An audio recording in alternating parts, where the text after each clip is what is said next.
nobody on this road that can save your soul. Almost lost control now. Tell me what you need in a friend and now. Pray that we endure to the end again. I'm just saying that I'm here for you. When the world turn against you, I'ma be with you. Got my sword in my hand, you can count on me. I won't run and hide, fight mightily. Waiting on your house shot. See the Jacob, I'm the apple of my father's eye. I learned the truth for who I was and it made me cry. If I don't keep the laws of Yah, then I'm gonna die. Living curses, but I'm edifying in my verses. Prepare the hearses for the heathens who'll be steady learning. Shalom, shalom, shalom. Call out Yahweh Shema Mashiach, Womalak Yahushua. All praise to the Most High for another blessed, mighty, mighty day that He has given us to the 12 tribes scattered abroad. Greetings. All right, man, continue to strive for righteousness. Those of us who have been predestinated, Lord willing, according to the election of the faith, and we continue to strive for perfection in His truth, continue to be uplifted and guided to the spirit and power of Yahweh. Wanted to touch on something tonight, y'all. Wanted to touch on something tonight, family, in terms of a spirit that even I myself have to fight continuously. It's the spirit of being lukewarm. And you definitely don't want to be lukewarm in this truth. And that's something that we have to continually fight. I don't know nobody on this road that can save your soul. Almost lost control now. Tell me what you need in a friend and now. Pray that we endure to the end again. I'm just saying that I'm here for you. When the world turn against you, I'ma be with you. Got my sword in my hand, you can count on me. I won't run and hide, fight mightily. Waiting on your house shot. See the Jacob, I'm the apple of my father's eye. I learned the truth for who I was and it made me cry. If I don't keep the laws of Yah, then I'm gonna die. Living curses, but I'm edifying in my verses. Prepare the hearses for the heathens who'll be steady learning. Khan. Shalom, shalom, family. Salaki about that. I'm not sure what happened. First and foremost, want to give all praise, glory, honor to the Most High God, Yahweh. We do so by Shema Mashiach, Womalak Yahushua, for the 12 tribes that scattered abroad. Greetings to those uplifting and upholding the faith in the good works. We thank the Most High for another blessed, mighty day. You know, it's something that I've been battling with, right? It's something, that spirit that's been going around, especially in this truth, man, the lukewarm spirit. Now, you don't want to be lukewarm in this truth. So tonight we're going to get into a lesson, Most High. It be edifying in terms of, you know, really trying to stay in the spirit, y'all. Really trying to be in a spirit of not giving up. You know, there's a lot of different things that we battle with, and you want to always try to keep the spirit to stay on fire, right? So it's the book of Revelation, chapter 3 and verse 15, and it reads, I know thy works, that thou art neither cold nor hot. I would thou wert cold or hot. So then, because thou art lukewarm and neither cold nor hot, I will spew thee out of my mouth. Now, you don't want to get spewed out of the Most High's mouth. You don't want to get spewed out of this truth because you lukewarm in this thing, right? And I always liken this into, you know, I like Starbucks. I like matcha. I like my matcha hot.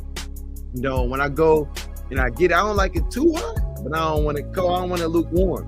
So in this truth, you want to be able to keep your fire going. You want to be able to keep your spirit going. And in the way to keep your spirit going and the way to stay on fire is to continue to examine yourself, right? So we're going to go through a couple precepts tonight through the spirit and power of Yahweh Shem Yahushua. Let's get Revelations 2 and 4 through 5. And I actually want this in the GNT. Y'all bear with me. So bam.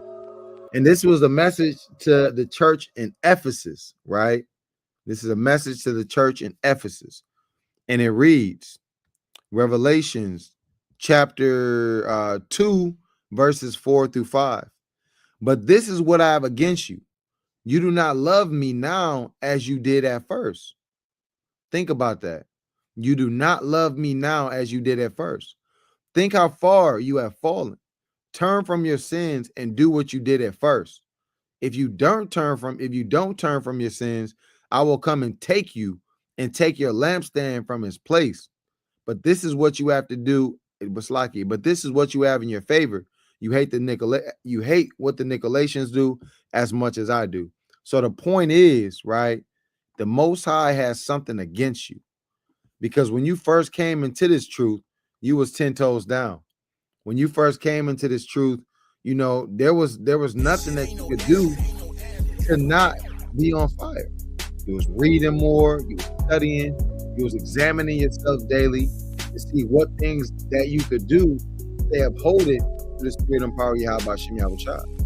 But now, the longer that you're in the truth, sometimes this becomes just like a routine thing. It's like, okay, I'm in the truth, it's good, but you know, I'm kind of going through the motion. So you don't want to be in that spirit where you just literally continuously going through the motions while you're in this truth. You want to be in a spirit where you're challenging, you're examining yourself, right? Where you liken it to a relationship. You know, when you get into a relationship, you damn head over heels in love. You know, you calling that person, you damn taking them on dates, you're working out, you're doing all these different type of things to keep yourself in a condition where the person who you're in that relationship with is going to be able to receive your efforts. They're going to feel loved. But after a certain time goes on, those things that you did to get old girl, to get your sweet wife, and sisters, the things that you did to get your husband, you start kind of dwindling away. It's like, dang, you don't take me out on dates no more. She might be like, hey, you don't open up the door no more for me. You know, you don't whisper sweet nothings in my ear anymore. As a dispensation of time goes on, you start to fall away from the things that you had did when you first got in that relationship. You forgot how special that bond was. You know, how that feeling was of love. And this is what the Most High God is going into, saying, look, don't forget how far you've fallen. Don't forget how when you first heard this knowledge that you was an Israelite, right? You were striving for righteousness. You heard about the commandments. You couldn't wait to get you some fringes. You couldn't wait to go get your Bible. You couldn't wait to blow the dust off of that Bible that you had for years. You couldn't wait to get you an Apocrypha. And you read constantly. You watched thousands of videos, right? But then after a certain dispensation of time, your fire starts dwindling down. Your flame is not as high. So this is what the precept is going into in terms of that. Let's move on.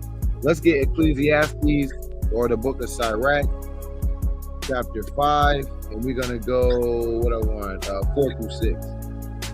Yep, I want 4 through 6.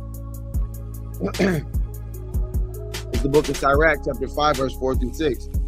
Say not, I have sinned, and what harm hath happened unto me? For the Lord is long suffering. He will no wise let thee go. Concerning propitiation, be not without fear to add sin unto sin. And say not, his mercy is great. He will be pacified for the multitude of my sins. For mercy and wrath come from him, and his indignation resteth upon sinners. All right, brother, why are you going here? What does this have to do with me being lukewarm? A lot, because at the end of the day, you get into this sort of rhythm. You follow what I'm saying? A rhythm of sloughing, right? You may get into a rhythm of half-assing it, as they say. You know, you're not putting in your full effort. You're not giving, how it says in that Deuteronomy 6 and 5, I believe, you're not giving your whole heart. You're not giving your whole soul, your whole efforts, right? And then little by little, you begin to add sin onto sin, right? Now, these don't have to be, you know, big situations. You may think, well, you know, you're saying I'm adding sin on the sin. Well, I'm just not reading as much. How is that adding sin on the sin? Well, because you're starting to get into bad habits. That's a bad habit, not reading like you used to do. I'm fighting that bad habit right now. You know, I'm trying to get back up to, man, read 10 chapters a day, right? A fast 2-3 times, fast at least 2 times a week. You know, I'm trying to get back into that cadence, that repetition, like when I came into this truth, right? Not being complacent, you know, and these different exercises you have to go through in your mind, and you is real problematic because the mind is so deceitfully wicked, who can know it, like the scriptures say. So your mind will actually trick you into thinking that you're not lukewarm. That's a demon. That's a wicked spirit that's vexing you, that has you lying to your own self. You know your works, right? Know that in thy own self. Do you not know your own? You know your works. You know, it's kind of like when you a hooper, right? Man, you used to put up 50. You used to put up 20 every game. You put up 20 every game. You had 10 rebounds. You had 5 assists. Now, you don't even shoot free throws no more. You know, you going through the motions. Now, you don't box out no more. Hey, the shot goes up. You don't box out no more, so you don't get those rebounds anymore. Think liking these similitudes to the truth. Hey, I'm not reading how I was when I came into this thing. When I first came into this thing, man, I opened up my Bible. I couldn't stop reading. Now I don't have that same fire. Knowledge increases, but sometimes when knowledge increases, you get puffed up a little bit. You're like, you know what? I know such and such. I know a couple breakdowns now. You lose that hunger. And that's what we praying for, man, by Shema Mashiach, woman like O.F.I, that he give us back that fire. But you got to do your part. He said, come sup with him. That supping with him, you got to pick up that book and open that Bible, right? You got to put down that food. You got to fast, right? You got to examine yourself. You follow what I'm saying? The spirit is willing, but the flesh is weak, y'all. The spirit is willing, the flesh is weak. My spirit want to study all day, but then I'm in this sinful flesh, and I let this flesh get puffed up, and I got to crucify it daily. I got to chop it back down. You got to chop that flesh back down. You can't let the flesh get the best of you, right? You cannot let your flesh get the best of you, right? Let's move on. Let's get Proverbs 15:3. It's the book of Proverbs 15, chapter 15, verse 3. The eyes of Yahweh are in every place, beholding the evil and the good. You can't escape it. There's nothing you can do to escape the Most High. The Most High sees not only in the outward, but the Most High sees your heart. He knows the thoughts of your mind, right? He knows your intents. You can't hide anything from the Most High. The Most High knows when you're doing something in sincerity and when you're doing it for vainglory. That's another thing in this truth you got to watch for. What spirit are you doing things for? Are you doing it for likes? Are you doing it to get a second wife? Are you doing it to be looked or esteemed as somebody who's something? What spirit are you moving in? That's another thing you got to examine yourself daily. Constantly, you should be asking yourself, am I moving in the right spirit? Right? How can I prove that I'm moving in the right spirit? Am I diligently attempting every day to wax mightier and mightier and mightier in this truth by Shema Mashiach, woman like O.F.I? Or is every day am I waxing weaker and weaker and weaker? Am I increasing in well-doing, or am I increasing in wickedness? These things you got to ask yourself, right? And you got to pray to the Most High that he gives you that discernment and that he gives you that honest spirit to assess your own self. You know? Let's get this James 1:22. Get the classic. The book of James, chapter 1:22. Another way to stay on fire is to be a doer of the word. Challenge yourself. All right, you know what? How many commandments can I keep today? Consciously. All right, you know what? I noticed I've been slothful. Let me actively practice on not being slothful. Okay, what does that look like? All right, well, I'm noticing that like in my particular profession, I spend a lot of time on the computer. A lot of time, sometimes, man, 8 to 10 hours a day, I'm on the computer damn coding, right? But I'm noticing that the more that I get into my work, the more that I'm getting off of doing the work. So you got to even challenge yourself. Slothfulness doesn't just mean that you're not doing anything, right? You could be over occupied in a particular task that in your mind you think that you're doing something because you're occupied in that particular task. But that particular task might not be profitable to you in the ministry. So you got to have that balance. So slothfulness doesn't always go into you just damn sitting on your hands all day or just playing a video game, right? I've been slothful in my works because I've been dedicating too much time over here and not offsetting more time over here, you know? So be ye doers of the word. Don't be a hypocrite. You know, my daughter told me something that cut me one day. Right? She told me a lot of things that cut me one day, but you know, it's kind of like your children, they'll call you out on things. They'll straight call you out on things. And you can't be mad. You know, in order to not be slothful and in order not to be lukewarm too, it's also going to depend about who's around you. You follow what I'm saying? If you're around brothers and sisters, your wife, your congregation, your children, where they have that spirit resting on them, they're going to encourage you through their walk, right? To get out of the damn slump, you know? And my wife can encourage me. And look, I'm like, you ain't about to outread me, sister. But it's not in a competition spirit on the left-hand side, Lord forbid, but it's on like, look, I'm getting turned up in the spirit because I remember when I was turned up in the spirit. When I was turned up in the spirit. So we're trying to surpass our previous work, right? You know, you want to have that, what have you done for me lately spirit? Where it's like, look, in the sense of what have you done for Yahweh lately? That's the spirit you want to stay in. Your past works, we so far behind that your past works, not saying they don't matter, but hey man, you got so many more works to do in order to just even be able to almost sound like you were. To almost, which we know we never get to the point where you should never get to the point where you feel like you've already done enough, right? If that's the case, you already did enough, you would already be in the kingdom. But the kingdom ain't here yet. So that means we have more work that we have to do, right? But stay encouraged, you know? Look at this next precept. We get Matthew 15 and 8. And this is the classic too. This people draweth nigh unto me with their mouth and honoreth me with their lips, but their heart is far from me. That heart being the mind in this sense. When your mind is far from the Most High, it's like you're saying this, you're giving lip service, but your actual intentions are way over here.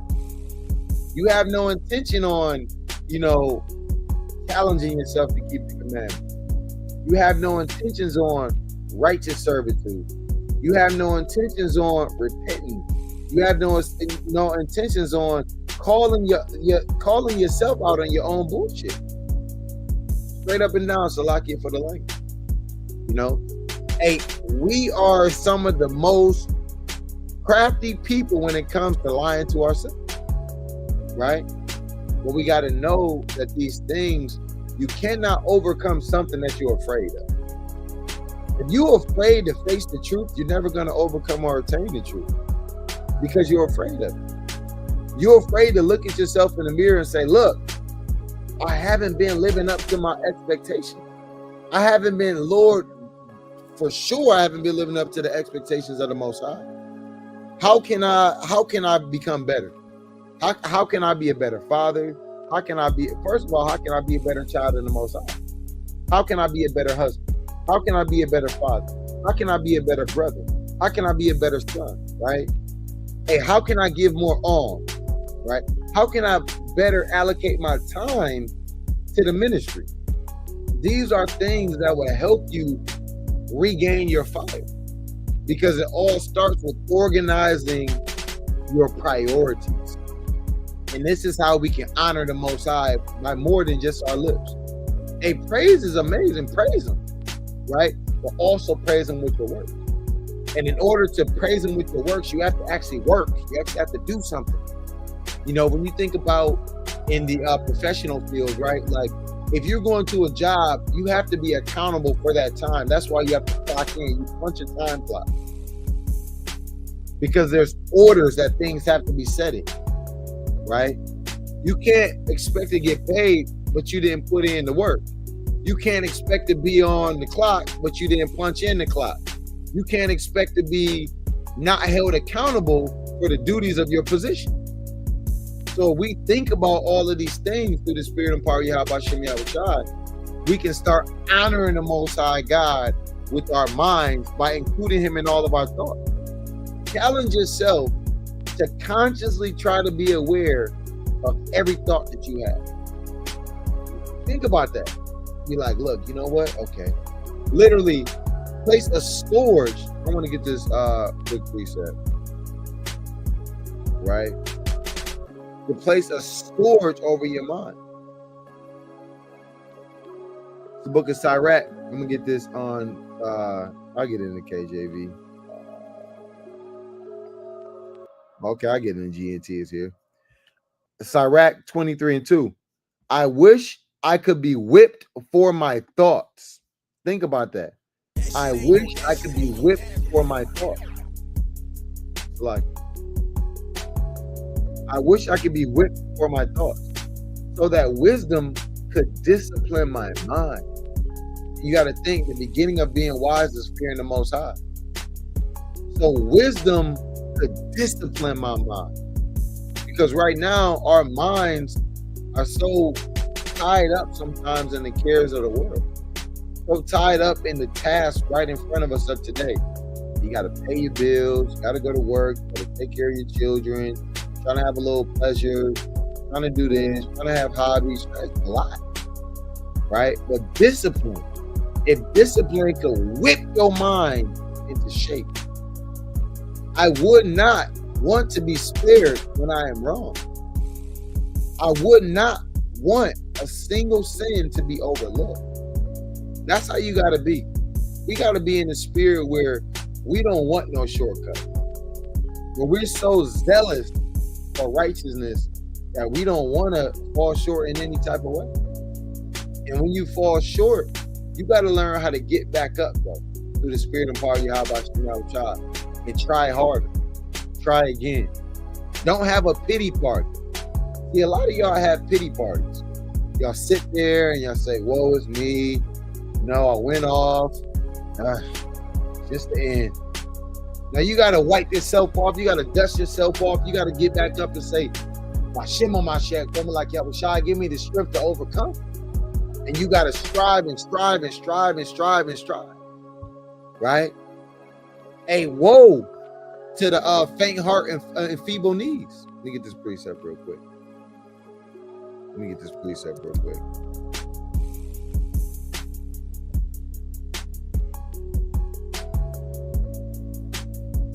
It says, the book of Isaiah, chapter 35:3. Strengthen ye the weak hands and confirm the feeble knees. Say to them that are fearful, that are of a fearful heart, be strong. Fear not. Behold, your God will come with vengeance. Even God with a recompense, who will come and save you. You gotta believe that. But you gotta put in work in order to get that salvation. Yes, it is a work-based salvation. We're not taking away from the grace. We're not taking away from the mercy of the Most High God. We know there's predestination, but those who are predestinated are going to put in that work. You got to challenge yourself in this truth. The only way you're going to make the kingdom is by diligently challenging yourself, right? Strengthening up. You got to think, if you got feeble knees, you can't carry weight. You can't carry a burden with feeble knees. Why you think when they say when you pick up something, don't strain your back, pick it up with your legs, pick it up from your knees, from your core. If you got feeble knees, you can't carry weight. And this truth has a lot of weight. It's a lot of weighty matters in this truth, man. It's a lot of so-called stresses, right? It's a lot of hardships. It's a lot of counsels that's needed to happen. And you might be the counselor, you might be the one getting counseled. A lot of heavy things that go on in this truth, right? A lot of people who are going to despise you, turn their back on you, talk bad about you, speak evil on your name, right? Say you just in some damn cult. But these things you got to strengthen your hands. And you got to think, in order to strengthen your hands, you got to put in that work. You know, I always think about those little hand things, like it's like a little hand grip. Like, you want stronger hands, you gotta, you know, do the little I don't know what they call it. Let me get a picture of it right quick. It's called hand grip for strengthening. These little things right here. Now you gotta put these in your hand, and you actually gotta work them out. You know, to strengthen your hand. Now we know that this is on a physical level, right? When we go into this Isaiah 35:3, we know this is more going on into, you know, strengthening your hands in terms of being able to have a spiritual foundation, for lack of a better word, right? To be strong in this truth, to be sure. You know, a lot of times strength goes into surety, of being confident, right? Get this next precept. Let's get 2 Corinthians 13:5 in the GNT. Like,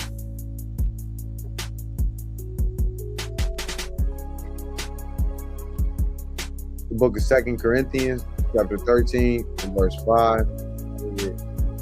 Like this is an ad or something? Hold on 1 second, bear with me, y'all. Bam. 2 Corinthians chapter 13 and verse 5 in the GNT. Put yourselves to the test and judge yourselves to find out whether you are living in faith. Surely you know that Christ Hamashiach Yahushua is in you, unless you have completely failed. This is something to fight that lukewarm spirit. You don't want to completely fail. You completely fails, it's over. You know, the point is you got to put yourself to the test. Are you living up to the expectations of being in this truth? Are you living up to the expectations of a Mashiach woman like Yahushua? If Yahweh sent Yahushua to crack that sky tonight, would you really make it? I'm gonna say I don't think I would. I don't think that my righteousness has been at a level that I deserve the kingdom. And that's just being honest. Now, Lord willing, the Most High have mercy on me. But if I'm really honest and I say, okay, have I gone 1,000% every day? I haven't. Have I gone 500% every day? I haven't. Have I gone 100% every day? I haven't.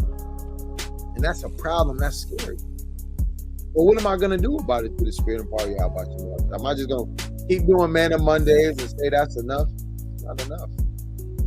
This truth should be, it has to be a constant elevation. Every day you should be challenging yourself.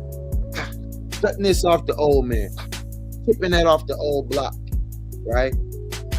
Chiseling away at your sinful nature. It's like chiseling away at it, right? Every single day, you should be putting in more and more work. The Spirit and power of Yahweh child. Get this next precept. Like it. Get this next precept. Let's get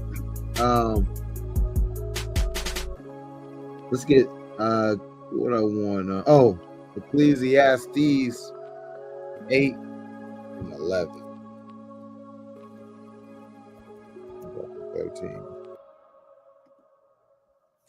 It's the book of Ecclesiastes, chapter 8, and verse 11.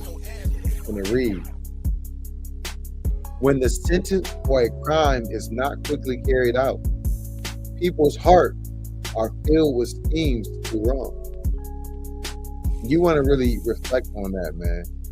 Just because the Most High God has not come and gotten up with you yet, don't think in your mind that you can keep doing wicked. You can keep cutting corners, right? Although a wicked person who commits 100 crimes may live a long time, I know that it will go better with those who fear Yahweh, who are reverent before Him. And that's how we want to be in order to keep that fire. You want to show the Most High reverence. You know, when you revere something, that also goes into fearing it. And I hear people say oftentimes like, yeah, God don't want you to fear him. You fool. Most I definitely want you to fear him. What type of God wants you to serve him through fear? Our God. Why wouldn't you fear the Most High? Because see, when you fear something, you respect it.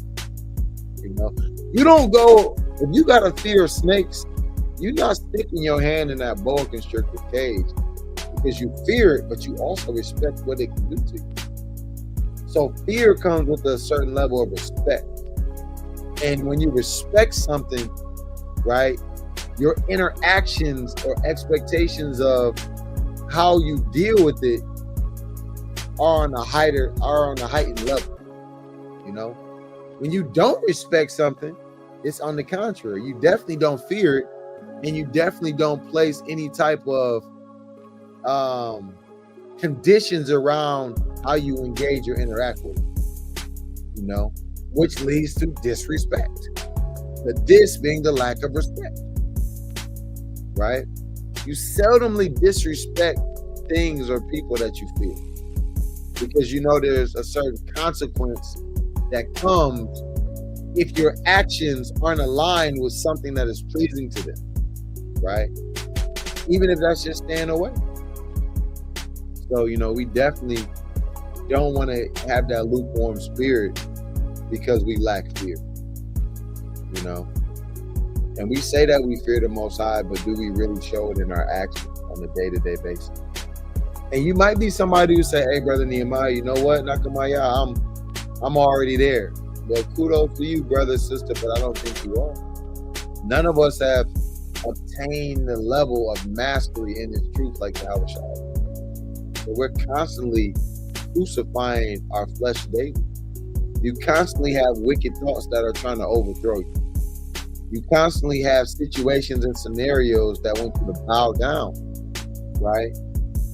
So these things we got to keep in the forefront of our mind. Get this next precept. Let's get Matthew 21-19.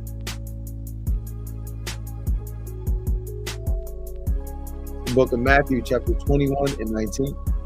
And when he saw a fig tree in the way, he came to it and found nothing thereon but leaves only, and said to it, let no fruit grow on thee henceforth forever. And presently the fig tree withered away. And we don't want to be found with no fruits, with nothing on it, right? We want to be trees of righteousness. So when the Mashiach woman like Yahushai and the son back, we can be found with fruit. We can be found with righteous works. You know, a tree takes a lot. It takes a lot for a tree to bear and produce fruit. You got to think of from the first flower or bud, right, to that bud flowering, and then that flowers beginning to form the outer shell of the fruit, and then it begins to grow bigger and bigger and bigger and bigger, right? It takes a lot for a tree to produce fruit.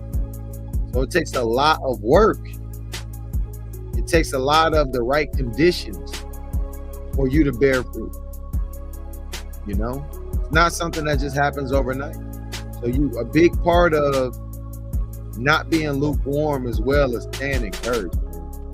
I encourage our brothers and sisters to stay encouraged in this truth. Now, don't let the sins weigh you down. Don't think that it's over until it's over, right? Don't think that it's over until it's over. Now, we don't have time to be taking breaks. And like I said, I'm speaking to myself. We don't have time to be taking breaks. It's 4 quarter and inches, right? Let's get the book of Psalms. Matter of fact, first let me get to Matthew 7-20. We're talking about fruit. Wherefore by your fruits ye shall know them. So you want to be known by your fruits, right? What type of fruit? What manner of tree are you? Are you a rotten tree, producing rotten fruit, right? Are you producing sin, wickedness? Are you producing doubt, unfaithfulness? What are your fruits that you produce? Are you pruning or trimming your tree? Are you pruning the branch? Are you cutting off branches that aren't producing fruit in your life and casting them out into the proverbial fire? You know, sometimes you got to cut things off. You got to cut things off. It might be certain people in your life that's causing you to or influencing you on the left-hand side that have wicked works, and you got to cut them off. It might be a branch on your tree. You got to cut that branch off. You might have parts of your personality that aren't conducive to righteousness. You got to cut them off. You know, a lot of things you have to examine yourself in order to stay on fire. You have to examine yourself in order to stay on fire, right? Let's get Luke 9:62. A big part of staying on fire is removing doubt. If you have doubt in your mind, whether you should be in this truth or not, you already not on fire. You lukewarm. You lukewarm, huh? If you're doubting if O.F.I is really going to return or not, you lukewarm. You cold. You cold. You know, so a big part of staying on fire is removing doubt. Straight up and down. You got to remove doubt, right? In Luke 9:62, and O.F.I said unto him, no man having put his hand to the plow and looking back is fit for the kingdom of God. It's always this precept. I always like to couple it with remember Lot's wife. Remember Lot's wife. She looked back. She missed the things and wickedness that was going on in Sodom and Gomorrah. She looked back. You don't want to be looking back.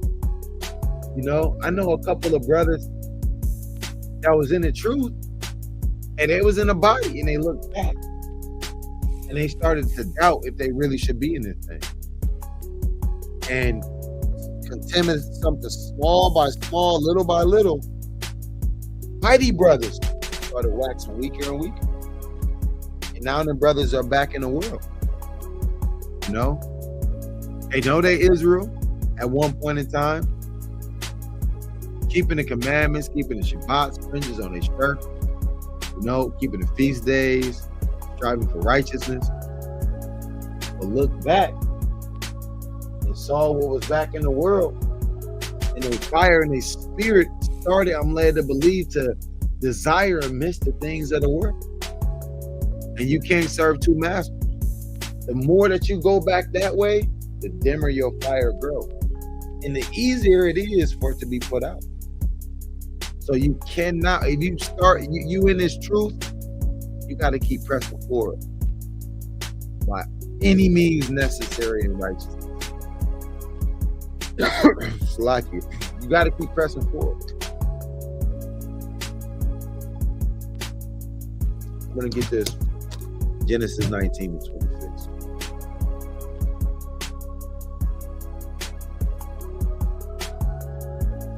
Book of Genesis, chapter 19, verses 26 through 27.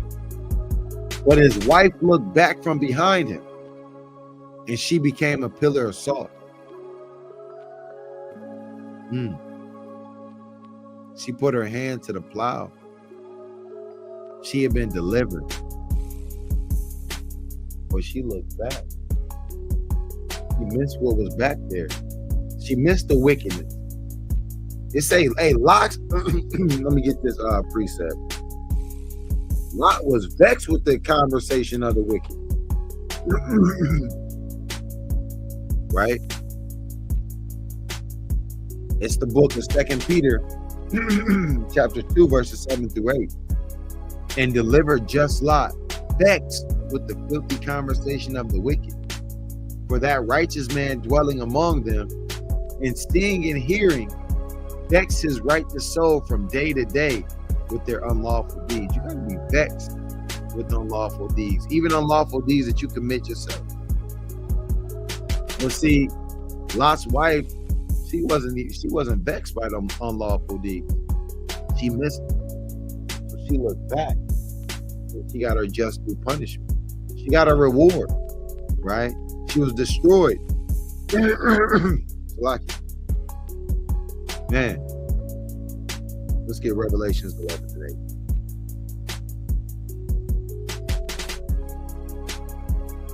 8. Book of Revelation, chapter 11 and 8. And their dead bodies shall lie in the street of the great city, which spiritually is called Sodom and Egypt, where also our Lord was, Yahweh was crucified, right? And we know that goes into the body of believers. And we've still being crucified. Aren't we the body of Yahweh, right?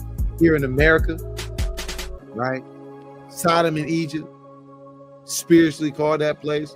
You don't want to get caught up in the spiritual wickedness of this place that we live in. That's another way to get sifted out and to become lukewarm. It's like it. Getting caught up in what's going on right now in America. Or whatever land you in. You might be in the UK, wicked. You might be down in South America, wherever you are, getting caught up in the ways of the world, the culture, the humor, you know what I'm saying? Their pride, boastful ways, everything that's contrary to righteousness. You know? It's a lot to unpack. Let's move on. Let's get Proverbs 20 and 25. When I first heard this precept, I understood more than I could explain. I couldn't break it down, right? I didn't understand the weight of this. It is a snare, right? A snare is a trap to a man who devours that which is holy and afterward vows to make increase. It's going into, you came into this truth. You devoured the truth. You ate the whole roll. You tasted this sweet thing, right? But then you start to question, is it the man really supposed to be in this truth? Dang, I'm not wasting my time. These prophecies really unfold in this. Do most I really care about wearing fringes every day? Really care about keeping the new moon? You know what? The nation's not really that bad. You start to do things in the question when you came into this truth, you said it was holy, and you ate that whole roll. You tasted the promises. You tasted the sweet understanding of knowledge, wisdom. You tasted the fear of the Most High. But then afterwards, you started to question. And then you begin to wax weaker and weaker and weaker and weaker and weaker until you out of this thing. That's what this precept is going into. Trap. It's a trap to declare something holy and righteous. And then once you taste of that thing, you start questioning because you don't want to adhere to the standard. You don't want to really put in the work. You don't really want to be 10 toes down in the truth. So you make vain excuses. And those excuses come by reason of doubt. Say curiosity killed the cat. You don't want to go back that way, man. You don't want to do it. This is a lesson to exhort brothers, sisters, stay on fire. Do all you gotta do to make your calling and your election sure. Let's get that. For if you do these things, you shall never fail. If you do these things, right, you shall never fail. 2 Peter chapter 1 and verse 10. Verse 10, and reads, therefore, my brothers and sisters, make every effort to confirm your calling and election. For if you do these things, you will never stumble. I want to get this too. And we got the AMP. I want to get this in the AMP. Bear with me.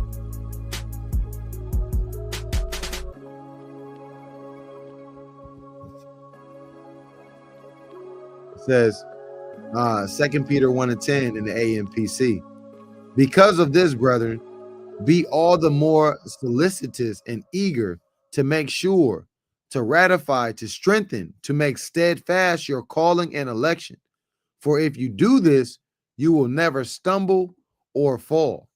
So that's plainly going into saying, look, do all you can do You got to think when you hear the word ratify, it normally goes into a judicial way of like making a treaty active or to put something into. Let me see the exact definition of ratify.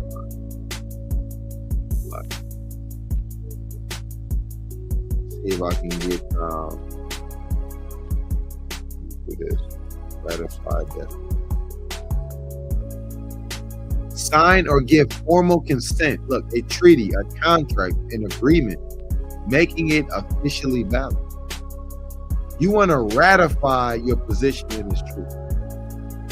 To make it officially valid through your work, through your meditation, through your examination, right? And through proclaiming. You know, in the world, they have something called affirmations, right? You want to affirm and proclaim and keep them in your mind.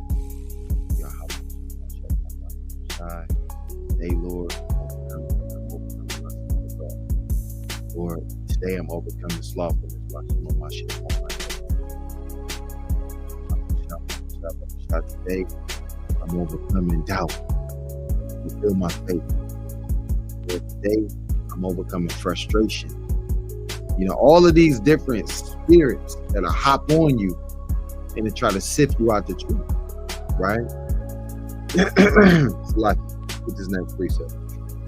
Let's go into Isaiah 43 and 18.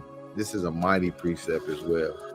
And this goes into stand on fire by not focusing so much on the past. Isaiah 43 and 18. Remember ye not the former things, neither consider the things of old. Behold, I will do a new thing. Now it shall spring forth. Shall ye not know it? I will even make a way in the wilderness and rivers in the desert. Now think about this. The Most High, this is the company he's telling you. Ain't no matter what you've been through in the past, and he's doing a new thing now. You can be renewed through the Spirit. That old man, that old woman, you don't have to be them anymore. And put on your new white garment. Try not to get stains on your garment. Like you got a fresh fit on and you eating something with sauce on it. You try not to get no stains on your garment. You want your garments to always be white. Desert and dry places. Think about that. The Most High is going to make rivers in the desert. You know, when there's a desert, this is basically saying he's going to do the things he's going to do the impossible. And the valley of dry bones. With that river, that water, that nourishment through the word is going to nourish us back up. Nourish us back to health. These things are for your comfort. This is a lesson of a reminder to you. In case you forgot, a reminder to me. In case we forgot how close we are by Shema Mashiach, woman like Yahushua, Lord willing, for that salvation that we've been seeking. Right? Don't get tricked out of your spot. All right? Don't get tricked out of your spot. Let's get, I'm going to get this 1 Kings 18 and 21. This 1 Kings 18 and 21. 1 Kings 18 and verse 21 in the read. And Elijah came unto all the people and said, how long are you between two opinions? If the Lord Yahweh be God, follow him. But if Baal, then follow him. And the people answered him not a word. Got to think. Elijah telling them to make a decision. How long are you going to be lukewarm? How long are you going to be stuck in limbo? Hey man, they don't want to get the Most High all my effort, or you know what? Today, tomorrow, I don't know. You know what? I have to keep the Sabbath. Or, you know, you got to weigh it in the balance. And Lord willing, the side of righteousness outweighs your wickedness. It's time to make a decision for us all. You got to make the decision and the right decision. And serve a Mashiach woman like you serve Yahweh through Yahushua. Right? let's get this. About to wrap it up. A couple more precepts, Lord willing. Let's get Romans 12 and 11. Because one thing is, like I said, I fight this a lot. The spirit of slothfulness, right? Romans 12 and 11. Not slothful in business, fervent in spirit, serving the Lord. So you don't want to be slothful in this business of the Most High. It's kingdom business, y'all. Putting in that work today. Putting in that work.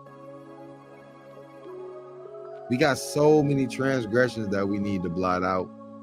You know, it's impossible to even perceive the number. You can't even imagine how many times you've gone off of your life. And that's why it's important for us not to be slothful in this truth, right? We got a target on our back, y'all.